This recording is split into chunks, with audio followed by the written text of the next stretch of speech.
Alright, so now we're going to talk a little bit about if statements in code. Um, so if statements essentially are pretty much exactly what they sound like. If one thing is true or if something's true, then something happens, or like you have a series of things that will take place. So right now I just have like a code set up, just like a basic code that is essentially just prompting the user for a integer input. So we're gonna demonstrate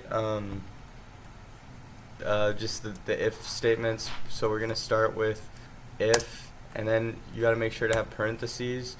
And so then you're going to have a condition in these parentheses.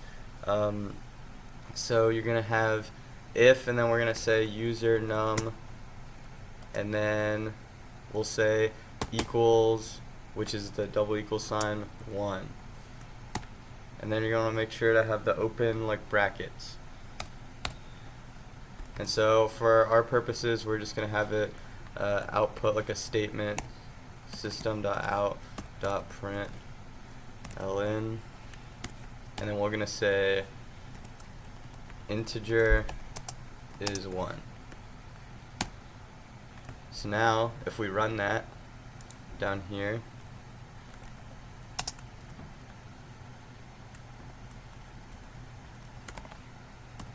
we'll see that if we input the number 1, we get our output integer is 1.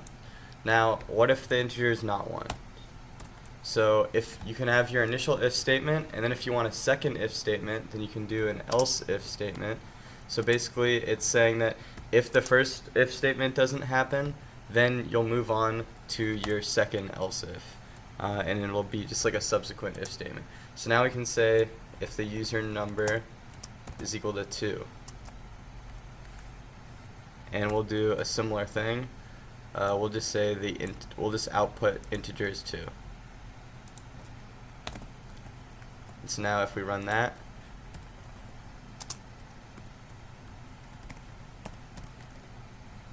and we type in 2, we'll see it skips this 1 if user num's 1, and it goes straight to integer is 2. Finally, as part of the statements, if none of your if statements happen, you can do one final else at the end. So it's saying that like if none of these happen in this order, then this will occur because none of the other criteria were met. So in our case, we're going to have basically it'll mean if the user number is not 1 or 2, we'll just have it output integer is not 1 or 2. So finally, let's run that. And so if we type in something like 4, we'll see our integer is not 1 or 2.